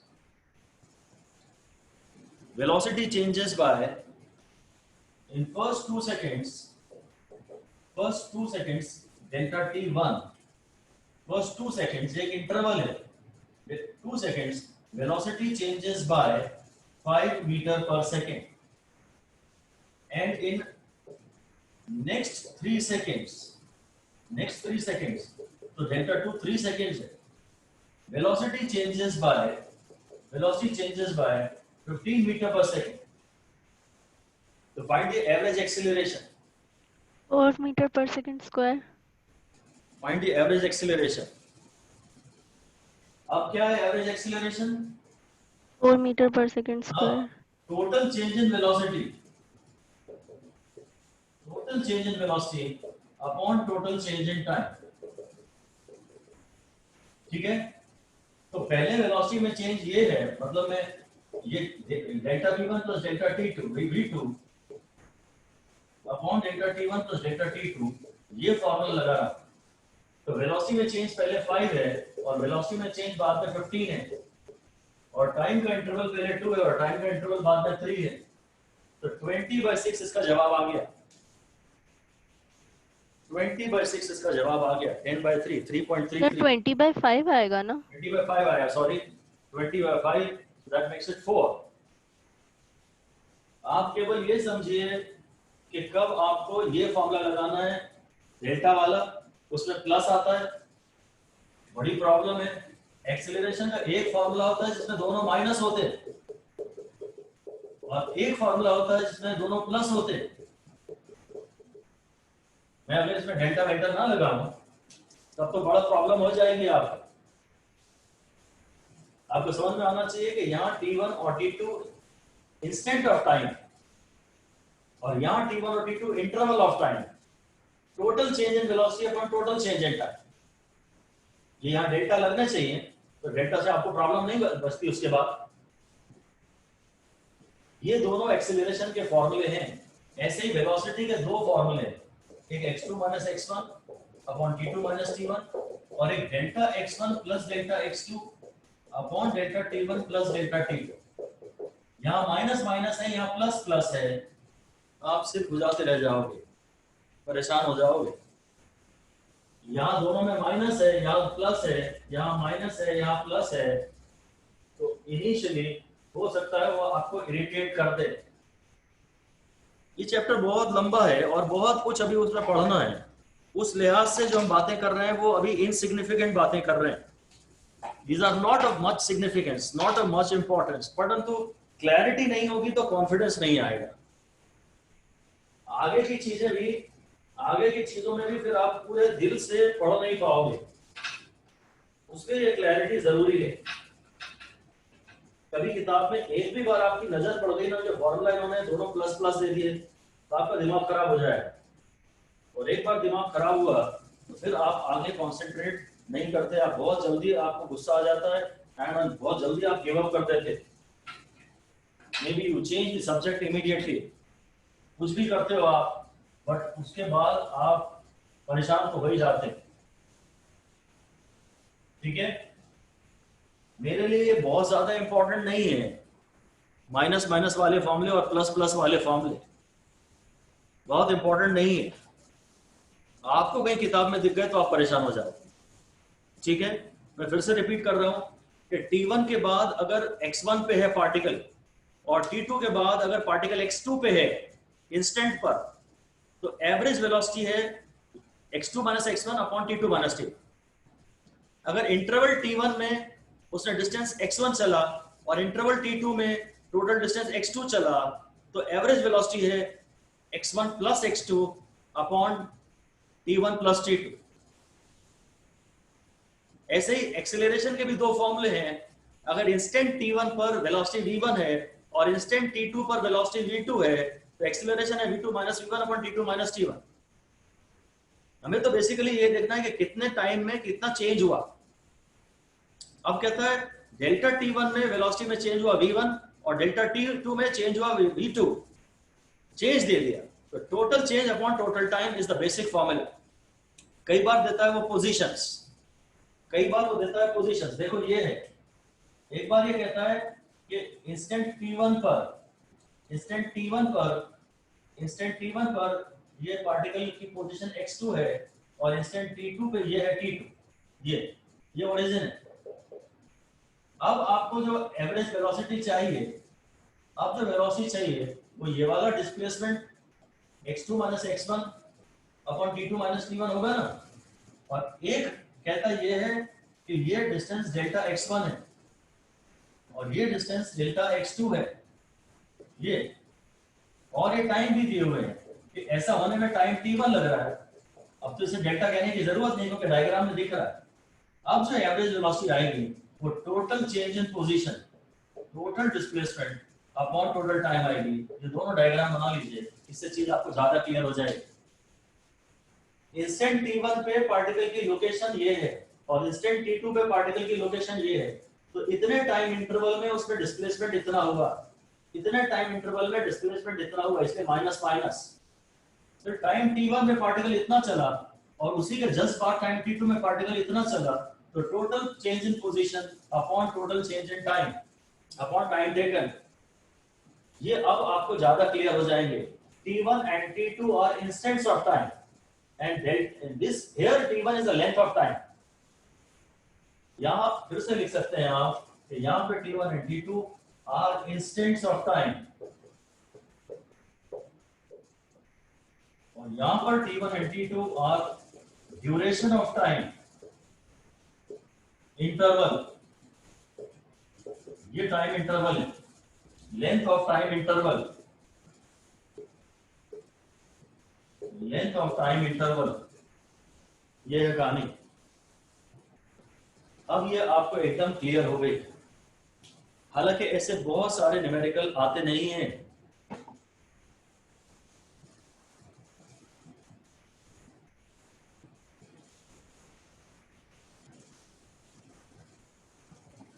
अब मैं थोड़े बेटर न्यूमेरिकल्स पे जा रहा हूं।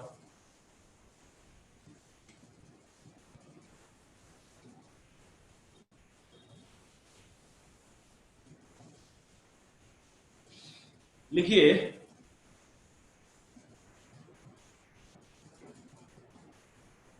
a body moves in a straight line, a body moves in a straight line for time t1 with velocity v1, मतलब constant velocity v1। body moves in a straight line for time t1 with constant velocity v1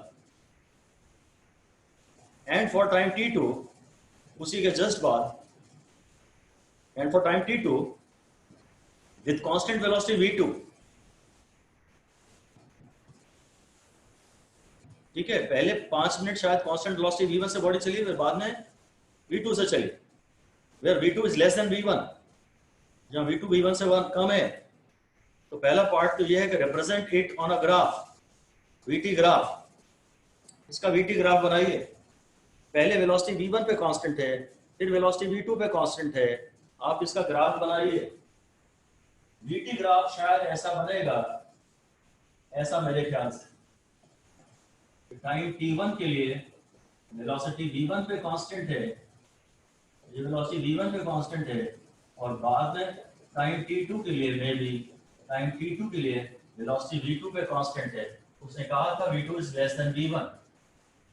constant velocity है, constant velocity. अभी तो मैंने बना दिया, थोड़ी सी और time के बाद, थोड़ी और प्रैक्टिस के बाद ये मैं क्वेश्चंस आपसे बनवाऊंगा, बनेंगे आपसे।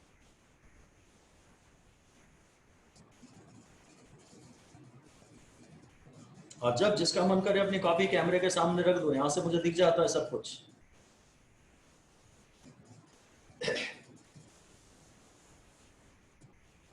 अब इसमें असली पार्ट ये है, find average velocity of the journey.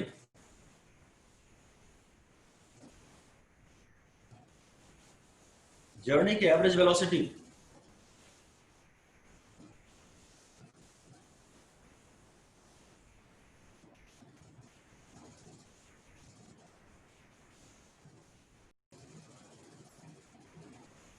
ठीक है, ये क्वेश्चन में एवरेज वेलोसिटी का आंसर है किसी के पास? बेसिकली मुझे यस सर। हाँ, total displacement upon total time. Sir बताऊं? हाँ बता दीजिए। Sir v1 t1 plus v2 t2 upon t1 plus t2। ठीक है। अब इस सवाल में क्या है, उसने मुझे ये x नहीं दिया, तो v का फॉर्मूला होता है x बाई टी। क्योंकि ये कांस्टेंट वेलोसिटी मोशन है इसलिए तो x मुझे एलिमिनेट करना पड़ेगा, v1 t1 plus v2 t2 upon t1 plus t2, ये लिख लीजिए। ये इसका आंसर है। आपको लिखना पड़ेगा कि eliminate x, eliminate delta x1 and delta x2 not given. ये हमें सवाल में नहीं दिए गए हैं। मैं स्टार्ट तो हमेशा इसी से करूंगा, total displacement upon total time. Time तो मुझे उसने सवाल में मेंशन किया है, पर ये ना देके वेलोसिटी दी है। वेलोसिटी और टाइम को यूज करके I will have to eliminate this. x is vt, so this is v1 t1 and this is v2 t2, that is very fine, absolutely। इसी में आप स्पेशल केस लिख दीजिए। ये रिजल्ट आपको एक्चुअली याद करना चाहिए। स्पेशल केस है if t1 is equal to t2, तो जो एवरेज वेलोसिटी हो जाएगी वो v1t plus v2t upon t plus t हो जाएगी, तो v1 plus v2 into t upon 2t हो जाएगी, तो average velocity v1 plus v2 by 2 हो जाएगी। ये है। अगर टाइम्स इक्वल है ना, टाइम्स आधे आधे हैं, तो एवरेज वेलोसिटी मतलब ऑर्डिनरी एवरेज। एवरेज के नाम पे जो हम जानते हैं, वेलोसिटी अगर पहले आधे टाइम के लिए v1 पे कांस्टेंट रही और आधे टाइम के लिए v2 पे कांस्टेंट रही, तो ये मान सकते हैं कि for the entire journey the velocity is constant eight v1 plus v2 by 2। Basic form, सबसे बेस्ट फार्मूला तो ये है, इससे अच्छा तो कोई फार्मूला नहीं। पर उसने x1 और x2 दिया ही नहीं है, तो फार्मूला ये आया, अभी हम डिराइव करेंगे। पर हम ये याद करना चाहते हैं कि अगर पहले वेलोसिटी v1 पे कांस्टेंट है और बाद में वेलोसिटी v2 पे कांस्टेंट है आधे आधे टाइम, अगर टाइम्स इक्वल है तो एवरेज वेलोसिटी यानी ऑर्डिनरी एवरेज जैसा आता है, अरिथमेटिक एवरेज, अरिथमेटिक मीन जैसा आता है, वैसा है ऐसा। इसी में अगला क्वेश्चन लिख दीजिए। नेक्स्ट क्वेश्चन लिखिए कि a body moves in a straight line, a body moves in a straight line in time interval t1, interval बोल रहा हूं मैं, in time interval t1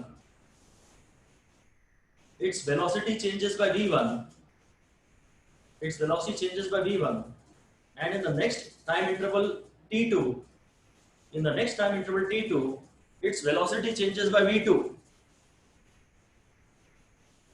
its velocity changes by v2।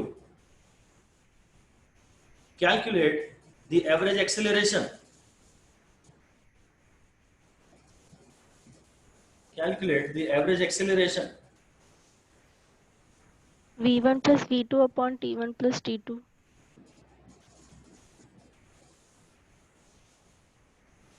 हाँ, acceleration चाहिए, average acceleration, तो total change in velocity, total change in velocity upon total change in time. ये और पहले मैंने बोला चेंज इन वेलोसिटी v1 है, बाद में चेंज इन वेलोसिटी बोला v2 है, और इधर टाइम इंटरवल t1 है और ये टाइम इंटरवल t2 है, तो एवरेज एक्सीलरेशन डायरेक्टली यही आता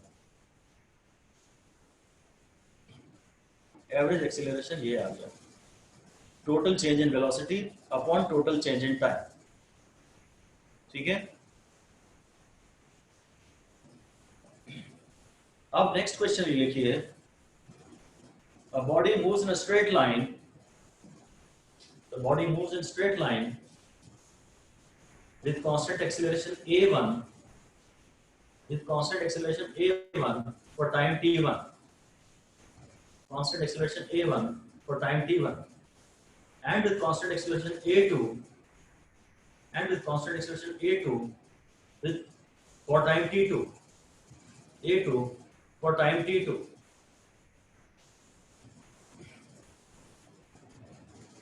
Find the average acceleration. Sir, A1 T1 plus A2 T2 upon T1 plus T2. हाँ, right.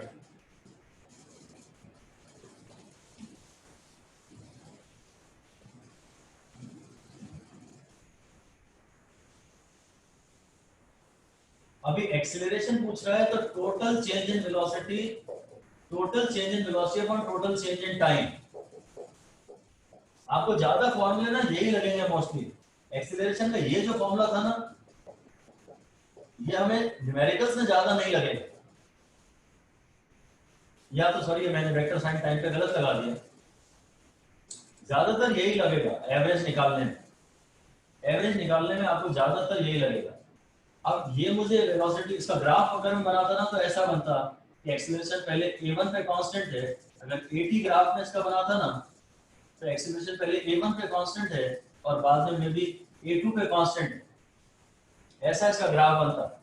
टाइम t1 के लिए एक्सीलरेशन a1 पे कांस्टेंट है, और उसके बाद ये पॉइंट ऑफ टाइम नहीं, ये t1 ऐसा है सॉरी, और t2 ऐसा है।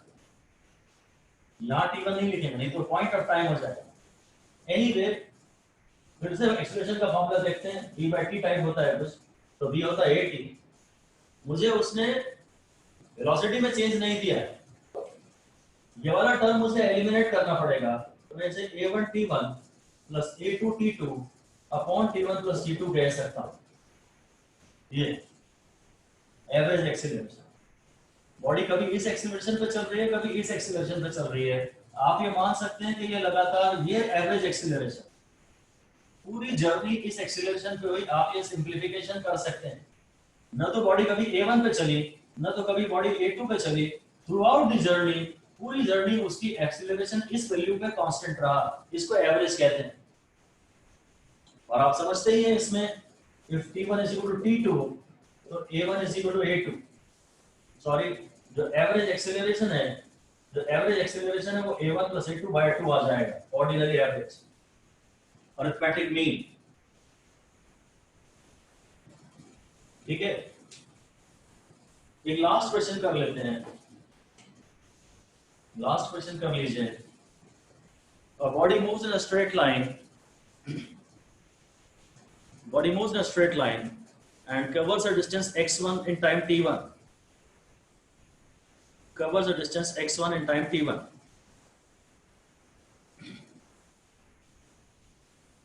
and in the next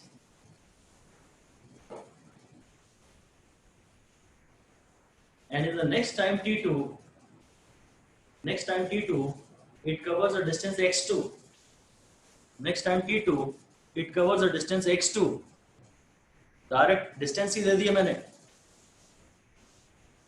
तो find the average velocity. x1 plus x2 upon t1 plus t2। हाँ, बिल्कुल, कोई फॉर्मूला दिमाग में वापस फिर से वो लोड हो जाए, इसलिए मैंने बताया total displacement upon total time, total displacement upon total time. तो कब वेलोसिटी की बातें हो रही हैं, कब एक्सीलरेशन की बातें हो रही हैं, वो ध्यान से देख लीजिए बस। ठीक है, इसमें वेरिएशन करना है मुझे, कभी कभी वेलोसिटी और एक्सीलरेशन के मिला के सवाल में इसीलिए दे रहा हूं। अब अगला क्वेश्चन लिखिए, ये है एक्चुअली काम का। ये body moves in a straight line body moves in a straight line for first distance x1. First distance x1, it moves at a constant velocity v1. It moves at a constant velocity v1. And for next distance x2, लगा उसके just बाद का distance x2, it moves with the constant velocity v2. It moves with the constant velocity v2.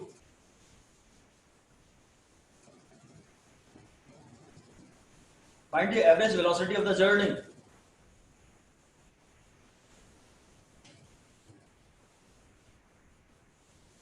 Find the average velocity of the journey. शुरुआत तो मैं average velocity की यहीं से करूंगा, पर देखता हूं क्या नहीं दिया है. T1 and T2 are to be eliminated. Are to be eliminated in terms of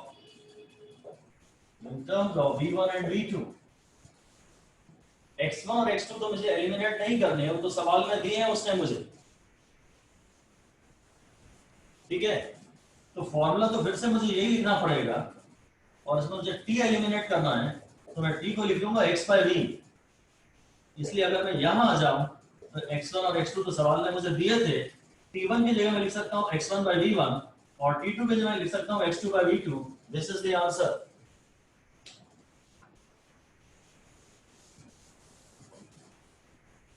ये सब आपने पुरानी क्लासेस में पढ़ा हुआ है, 9th क्लास में बहुत अच्छे से, और बहुत डिफरेंट डिस्कशन आप इसका पाएंगे. Next class is going to be something very important. बहुत ज्यादा उसमें आपका और पूरा विजुअलाइजेशन होना चाहिए आपका, वेलोसिटी का, एक्सेलरेशन का, डिस्प्लेसमेंट का, और सबसे बड़ी बात है ये सब ग्राफ आपको बहुत अच्छे से समझ में आने चाहिए. हमारी नेक्स्ट पूरी जो क्लास होगी वो इनके ग्राफ पे डिवोटेड होगी, तो उसमें आपको पूरी चीजें एक्चुअली कॉन्सेप्ट खुलेंगे. तो आप देखेंगे कि हालांकि आप इसे 9th से पढ़ रहे हैं, पर इसमें सीखने का बहुत स्कोप है. बहुत लाइटली आप इस चैप्टर को मत लीजिएगा. ग्राफ वाच से काफी चीजें एक्चुअली क्लियर होंगी आपकी. एनीवे ये आंसर है, और इसमें लिख देते हैं स्पेशल केस. स्पेशल केस अगर डिस्टेंसेस बराबर है इज इक्वल टू x, तो फिर एवरेज वेलोसिटी को मैं लिख सकता हूं x plus x upon x by v1 plus x by v2, यानी 2x upon x by v1 plus x by v2, यानी x कैंसिल हो जाएगा, तो 2 upon 1 by v1 plus 1 by v2.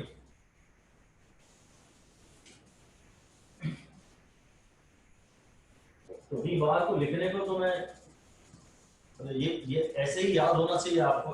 इसी फॉर्म में ये इंपॉर्टेंट है, उसी फॉर्म में ये इंपॉर्टेंट है. ये ऐसा भी लिखा जा सकता है, पर मुझे कैलकुलेशंस के लिहाज से इसमें टाइम कम लगेगा. Less steps are involved in this calculation. It is up to you whatever you feel like. मुझे पहले तो ये याद कराना है कि जब भी टाइम्स इक्वल हैं, अगर टाइम्स इक्वल हैं तो एवरेज वेलोसिटी है v1 प्लस v2 बाय 2, और अगर डिस्टेंसेस इक्वल हैं तो एवरेज वेलोसिटी है ये. इसकी समरी लिख लेते हैं. यही समरी लिख दीजिए. पहला तो ये लिख दीजिए, एवरेज वेलोसिटी का फॉर्मूला है v1 t1 plus v2 t2 upon t1 plus t2. ये एवरेज वेलोसिटी, और फिर average velocity is equal to v1 plus v2 by 2. Of course if t1 is equal to t2, अगर times equal हैं. ठीक है, ये average velocity. ऐसे ही एवरेज वेलोसिटी का फॉर्मूला है x1 plus x2 upon x1 by v1 plus x2 by v2 is equal to 2 upon 1 by v1 plus 1 upon v2 if x1 is equal to x2. ठीक है, ये summary आप ध्यान रख लें. हम इन रिजल्ट्स को ही डायरेक्टली यूज किया करेंगे. यहाँ मेरा ये कहना है कि ये जो v बार है, यानी 2 v1 v2 upon v1 plus v2 if distances equal, अगर टाइम्स इक्वल है, अगर टाइम्स इक्वल है तो एवरेज वेलोसिटी का ये फॉर्मूला है, अगर टाइम्स इक्वल है तो एवरेज वेलोसिटी का ये फॉर्मूला है जो नॉर्मली आता था, और अगर डिस्टेंसेस इक्वल हैं तो फिर एवरेज वेलोसिटी का ये फॉर्मूला। और एक हम आखिरी बात आपसे कर रहे हैं, शॉर्टकट फॉर कैलकुलेशंस। ये भी थोड़ा बहुत काम का तो है ही, कैलकुलेशंस में थोड़ी आपको हेल्प मिलेगी मेरी बातों से। अगर ये जब डिस्टेंसेस वाला, जब डिस्टेंसेस दिए रहते हैं ना, एवरेज वेलोसिटी का ये फॉर्मूला है ना 2v1 v2 upon v1 plus v2। इसमें एक काम करो, पूरी इक्वेशन को तुम v1 से डिवाइड कर दो, जैसे न्यूमरेटर और डिनोमिनेटर, इसको भी v1 से डिवाइड कर दो और इसको भी v1 से डिवाइड कर दो, तो आंसर जाएगा 2v2 upon 1 plus v2 bye v1। मेरे हिसाब से ये छोटा सा शॉर्टकट है।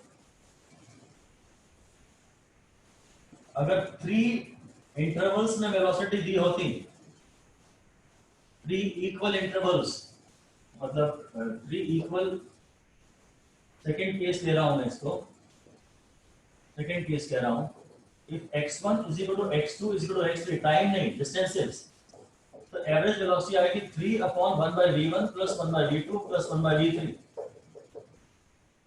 मतलब अगर वो कहता कि फर्स्ट 1/3 डिस्टेंस के लिए क्वेश्चन ऐसा होता, अगर first 1/3 distance velocity is equal to v1, second 1/3 distance v2, और थर्ड 1/3 डिस्टेंस v3। अगर ऐसा होता कि फर्स्ट 1/3 डिस्टेंस के लिए वेलोसिटी v1 है और सेकंड 1/3 डिस्टेंस के लिए वेलोसिटी v2 है और थर्ड 1/3 डिस्टेंस के लिए वेलोसिटी v3 है, अगर ये डिस्टेंसेस इक्वल होते तो फिर एवरेज वेलोसिटी का ये आंसर आ जाता। और जब आप इसको सॉल्व करते तो ये आंसर आता v1 v2 v3 upon v1 v2 plus v2 v3 plus v3 v1। कम से कम यहाँ तो मेरा शॉर्टकट काम का है ही, बहुत इफेक्टिव है। अगर x1 और x2 इक्वल थे, खाली दो ही डिस्टेंसेस इक्वल थे, तो आप चाहे सवाल जैसे करें आपकी मर्जी है। पर अगर 3 का सवाल है, 3 हिस्सों में जर्नी तय हो रही है, फर्स्ट x1, नेक्स्ट x1 और उसके बाद का x, ये तीनों अगर बराबर हैं तो एवरेज वेलोसिटी जर्नी की ये आएगी, एवरेज वेलोसिटी जर्नी की ये आएगी। अब जो मैं शॉर्टकट बता रहा हूं वो तो जरूर फिर भी थोड़ा काम का है। अब क्या करो कि divide numerator and denominator by v1 v2, ये आंसर आ जाएगा 3v3 upon 1 plus v3 by v1 plus v3 by v2, ये आंसर है। 3 इंटू बिगेस्ट वेलोसिटी, जो भी सबसे ज्यादा हो, 3 to biggest upon 1 plus biggest upon v1 plus biggest upon v2। ये याद रखने में भी आसान है। अगर 3 इक्वल डिस्टेंसेस में जर्नी ट्रेवल हो रही है, 3 इक्वल डिस्टेंसेस में जर्नी ट्रेवल हो रही है, तो आप ये लिख सकते हैं 3 इंटू सबसे बड़ी वेलोसिटी अपॉन 1 प्लस सबसे बड़ी अपॉन एक छोटी प्लस सबसे बड़ी अपॉन दूसरी छोटी। इससे डेफिनेटली कैलकुलेशंस काफी कम हो जाती हैं। ये वाला तो काफी इफेक्टिव है, 3 इंटू सबसे बड़ी वेलोसिटी अपॉन 1 प्लस सबसे बड़ी अपॉन एक छोटी प्लस सबसे बड़ी अपॉन दूसरी छोटी। अगर एक वेलोसिटी 2 होती और एक 4 होती और एक 8 होती, तो आंसर होता 3 into 8 upon 1 plus 8 by 2 plus 8 by 4। तो ये जाता 3 into 8 upon 1 plus 4 plus 2, so 24 by 7। ये जर्नी की एवरेज वेलोसिटी आ जाती है। इसमें हमें टाइम कम लगा। अगर x1 और x2 और x3 बराबर हैं तो फॉर्मूला इस टाइप का है। और ये तो आप तो जानते ही हैं, रेजिस्टेंस वगैरह आपने पढ़े सीरीज पैरेलल में, तो आर इक्विवेलेंट का फॉर्मूला वहां भी आता है, अगर 3 रेजिस्टर पैरेलल में हो तो मेरी ये अप्रोच आपके वहां भी काम आ जाएगी। आप ये वाला फॉर्मूला एस्टैब्लिश कीजिएगा, फिर न्यूमरेटर में एक ही टर्म बचने दीजिएगा सबसे बड़ा, और इन दोनों के प्रोडक्ट से पूरे को न्यूमरेटर को भी और डिनोमिनेटर को भी डिवाइड कर दीजिएगा। कि कई जगह आप ये अप्रोच अपना सकते हैं, it's a very general kind of approach, और हमेशा आपकी कैलकुलेशंस के स्टेप मिनिमाइज कर देगी।